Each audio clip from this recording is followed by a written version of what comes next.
Pernahkah kita membayangkan sebuah situasi di mana sosok paling mulia di muka bumi, Nabi Muhammad SAW, berada dalam titik terendah secara kemanusiaan? Beliau baru saja kehilangan pilar pendukung utamanya, Khadijah, sang istri tercinta, dan Abu Thalib, sang paman yang menjadi tameng politiknya. Di saat yang sama, penduduk Taif melempari beliau dengan batu hingga alas kaki beliau bersimbah darah. Dalam kondisi terusir, terhina dan tanpa jaminan keamanan sedikit pun, Nabi Muhammad SAW berdiri di pinggiran kota Mekah, kota kelahirannya sendiri. Namun ia tidak bisa masuk karena nyawanya sedang dipertaruhkan di ujung pedang Al-Gojo Quraisy. Disinilah sejarah mencatat sebuah fragmen luar biasa tentang bagaimana Islam memandang kemanusiaan melampaui sekat akidah. Sebelum kita menyelami lebih dalam kisah 3 tokoh non-muslim yang secara luar biasa dipuji oleh baginda Nabi, dukung terus channel ini dengan klik tombol subscribe dan like. Dan sebelum berlanjut, saya ingin tahu, dari daerah mana Anda menyimak kisah ini? Silahkan tulis di kolom komentar agar kita bisa saling menyapa. Mari kita masuk pada tokoh pertama yang namanya harum dalam sejarah Islam meski ia wafat bukan dalam keadaan muslim. Ia adalah Mut'im bin Adi. Nama ini mungkin jarang terdengar di mimbar-mimbar umum. Namun bagi Nabi Muhammad SAW, Mut'im adalah pahlawan kemanusiaan yang tak terlupakan. Bayangkan suasana mencekam saat Nabi kembali dari Taif. Beliau tidak memiliki jiwar atau perlindungan hukum dari satupun kabilah di Mekah. Masuk ke Mekah saat itu sama saja dengan menyerahkan leher untuk ditebas. Nabi sempat mengirim utusan kepada beberapa tokoh Quraisy untuk meminta perlindungan, namun semuanya menolak karena takut akan tekanan politik dari Abu Jahal dan sekutunya. Namun Mut'im bin Adi, seorang kafir Quraisy yang masih memegang teguh martabat moral bangsa Arab, menjawab panggilan tersebut. Tanpa ragu, ia memerintahkan ke-7 putranya untuk menghunus pedang dan mengenakan baju besi lengkap. Mut'im kemudian mengawal Nabi Muhammad SAW masuk ke jantung kota Mekah. Setibanya di Masjidil Haram, Mut'im berdiri di atas tunggangannya dan berseru dengan suara menggelegar kepada seluruh pemuka Quraisy, "Wahai kaum Quraisy, ketahuilah bahwa Muhammad berada di bawah perlindunganku. Jangan ada satupun dari kalian yang berani menyentuhnya." Keberanian Mut'im ini memberikan ruang napas bagi dakwah Islam di masa-masa paling kritis. Nabi Muhammad SAW tidak pernah melupakan budi ini.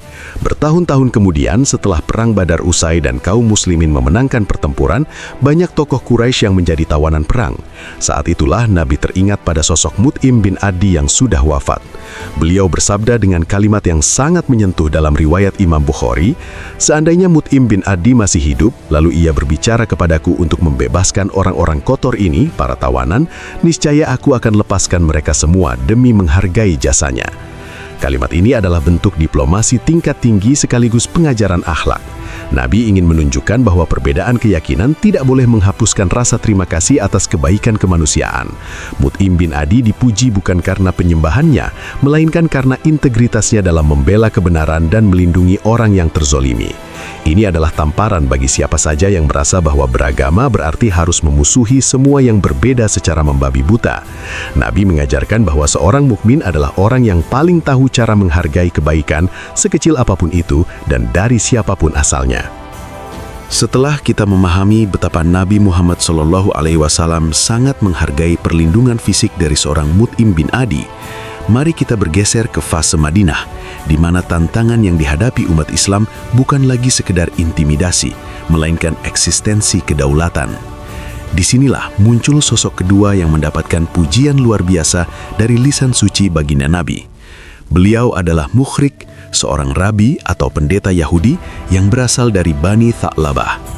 Kisahnya adalah anomali di tengah ketegangan hubungan antara kaum muslimin dan beberapa faksi Yahudi di Madinah saat itu. Mukhrik bukan sekedar penonton dalam sejarah. Ia adalah orang yang memilih untuk bertindak berdasarkan nurani dan janji setia yang telah disepakati dalam Piagam Madinah. Pada tahun ketiga Hijriah, awan mendung menggelayut di langit Madinah. Pasukan Quraisy datang dengan kekuatan besar dalam perang Uhud, berniat untuk menyapu bersih bibit-bibit Islam hingga ke akarnya. Dalam kesepakatan politik yang disebut Piagam Madinah, seluruh penduduk kota, termasuk kaum Yahudi, memiliki kewajiban kolektif untuk membela kota jika diserang oleh pihak luar.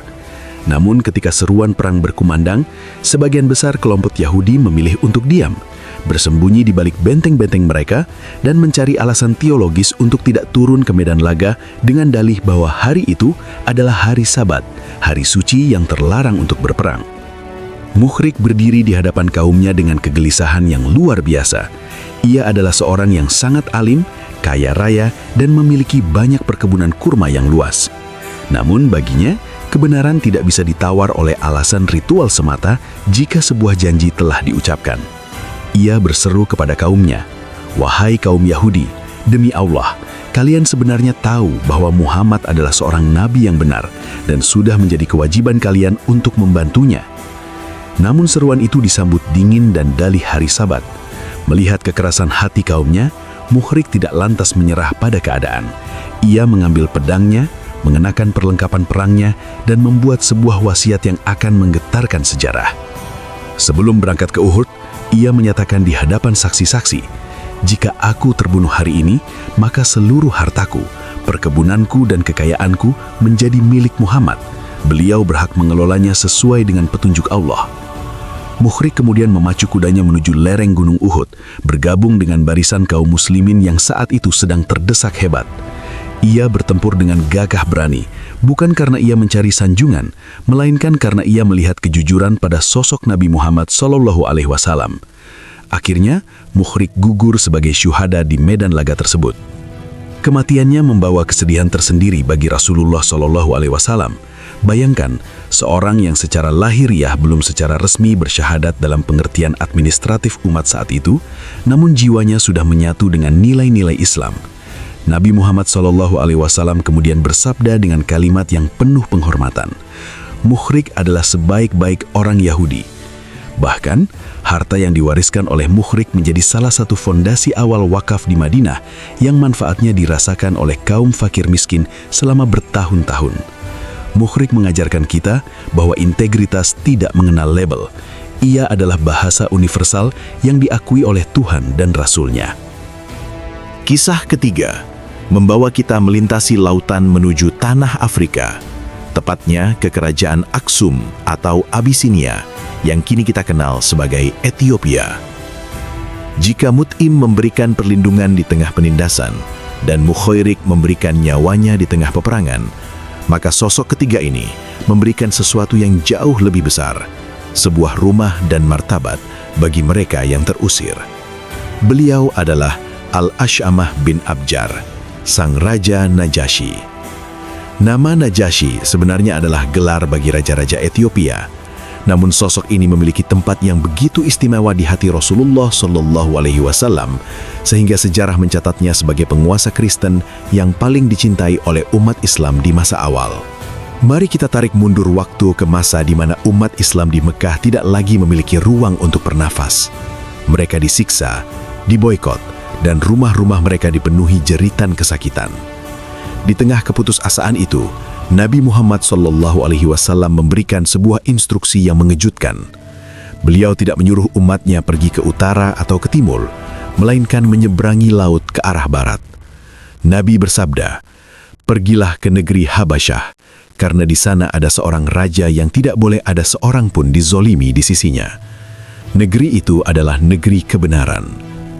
Kalimat Nabi ini adalah sebuah pengakuan internasional pertama dalam Islam terhadap integritas seorang penguasa non-Muslim. Ketika gelombang pengungsi Muslim sampai di Ethiopia, kaum Quraisy tidak tinggal diam. Mereka mengirimkan delegasi yang dipimpin oleh Amr bin As, yang saat itu belum masuk Islam, dengan membawa hadiah-hadiah mewah yang tujuannya satu, menyuap sang raja agar menyerahkan para pengungsi tersebut kembali ke Mekah untuk disiksa. Namun disinilah keagungan moral Najasyi terpancar. Ia tidak silau oleh tumpukan emas. Ia memanggil kaum muslimin untuk memberikan pembelaan. Di hadapan sang raja, Ja'far bin Abi Thalib membacakan surat Maryam dengan suara yang menggetarkan. Mendengar ayat-ayat tentang kemuliaan Maryam dan Isa Al-Masih, Raja Najasyi menangis hingga janggutnya basah. Ia kemudian menggariskan sebuah garis di tanah dengan tongkatnya dan berkata, "Sesungguhnya apa yang dibawa Muhammad dan apa yang dibawa oleh Isa berasal dari sumber cahaya yang sama." Najasyi dengan tegas menolak hadiah Quraisy dan menjamin bahwa umat Islam boleh tinggal di negerinya dengan aman selama mereka mau. Keadilan Najasyi inilah yang menyelamatkan keberlangsungan hidup generasi awal Islam. Tanpa perlindungannya, mungkin garis keturunan sahabat-sahabat besar akan terputus di tangan algojo Quraisy. Melalui 3 kisah agung ini, Mut'im sang pembela, Muhairik sang penepati janji, dan Najasyi sang penguasa adil, kita belajar sebuah hakikat dakwah yang sering terlupakan. Nabi Muhammad SAW mengajarkan bahwa Islam tidak datang untuk memusuhi kemanusiaan, melainkan untuk menyempurnakannya. Beliau tidak pernah memandang remeh kebaikan, meskipun datang dari tangan yang belum bersyahadat. Bagi kita yang hidup di tengah masyarakat yang plural saat ini, teladan Rasulullah ini adalah kompas. Menjadi Muslim bukan berarti menutup mata dari kebaikan sesama manusia, tetapi justru menjadi orang yang paling depan dalam mengapresiasi kebenaran dan keadilan, siapapun pelakunya. Inilah strategi dakwah yang sesungguhnya, memenangkan hati dengan akhlak, menghormati perjanjian dengan nyawa, dan membalas budi dengan doa yang tulus. Semoga kita bisa mengambil hikmah dari ketiga sosok ini untuk terus menebar kedamaian dan kebaikan di lingkungan kita masing-masing. Wallahu a'lam bissawab. Terima kasih telah menyimak hingga akhir. Jangan lupa untuk membagikan video ini agar lebih banyak orang yang memahami indahnya toleransi dalam sejarah Islam. Wassalamualaikum warahmatullahi wabarakatuh.